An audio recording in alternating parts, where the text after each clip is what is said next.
Alright folks, this should be one of 3 of the CPU coolers that I got. I don't even need that. So this is the biggest one. Who knows what order I'll release these on YouTube, but probably do this one, show you guys this one last. So this is the SCNJ 5000 Ninja 5. And this cost me $59.99, so got it on Amazon. And I'm hoping, you know, something similar to Noctua. Appears it's by Scythe. It supports AMD 4 as well as LGA1151 and one of the other Intel sockets there, LGA2066. So 775 115X 1366 2011 2066 AMD AM2 plus AM3 plus AM4 FM1 FM2 plus. And so that said, I really care whether this thing actually works with LGA 1200, okay? And this is going to get paired with the i7-10700 that I have. And assuming it works, which I'm almost to the conclusion that 1151 CPU coolers are compatible with 1200, but it's going to take me doing a few more of these till I make a video saying yes. Wow, holy cow, folks. They include a pretty low quality number 2 Phillips head screwdriver. Interesting, the size of the handle. So hopefully this is like the exact model that you need to screw things in, which I don't know whether that's a good thing or bad. I like my magnetic Phillips head that I got. So in here we've got some different mounting brackets, it would appear. Here are the connectors for fans. There should be 2 fans in this, and we'll get to that.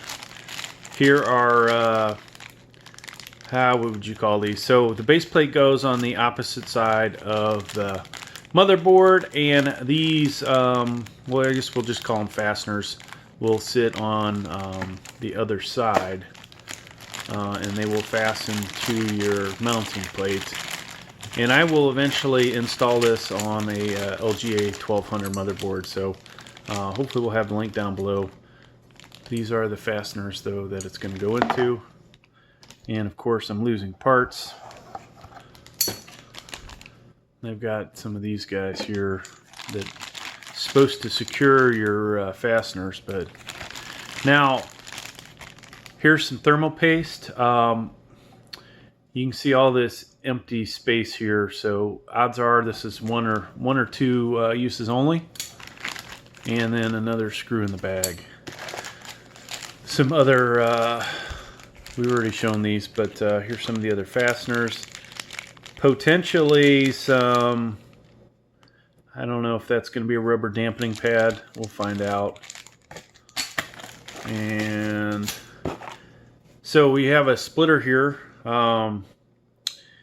It would appear if you have 2 CPU fans, but your motherboard does not have a 2 CPU headers, CPU fan headers, that you can use this guy. So I believe the motherboard that we're using has 2, so we probably won't use that.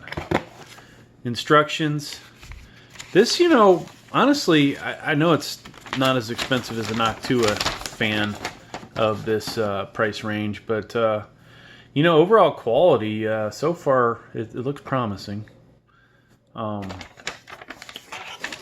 Noctua that I have with my Ryzen 4 or Ryzen 9 3900X is you know, I would say comparative to this in size. I don't know whether it will be in performance, but it of course was, you know, $20-30 more, so we shall see. Now this Looks like it's got some dual language stuff on it. That's kind of annoying, but does save trees. And so we will get into this if I can find the instructions for the one that I want to do. So this is Intel LGA 2011 and 2066. We care about this guy right here, okay? So this, at least this aspect is very similar to how the Cooler Master goes in, if you've done one of those. And the main thing is going to be this. You see this, here's your screwdriver, fitting it between the two heat sinks, the big towers there. That's probably going to be the difficult part of this whole installation. And then, of course, here is your instructions on the how to connect your connectors for the so they get power. All right, so let's go ahead and get it out. Like I said, we'll have a link down below. Yeah, you know, honestly, it's packed.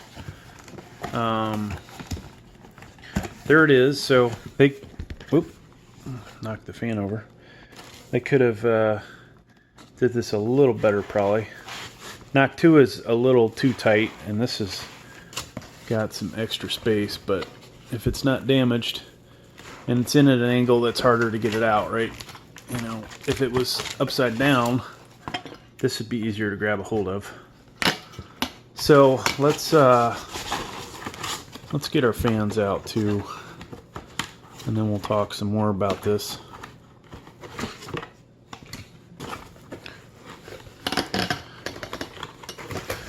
So the main things to get out of the instructions,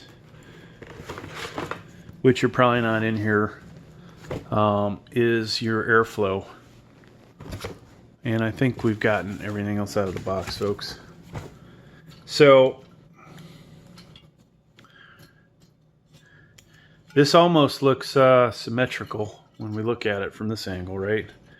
Pretty cool. It's actually, it's almost like it's 4 towers. Just by itself, this probably will do a better job than the Intel crappy fan that comes with it.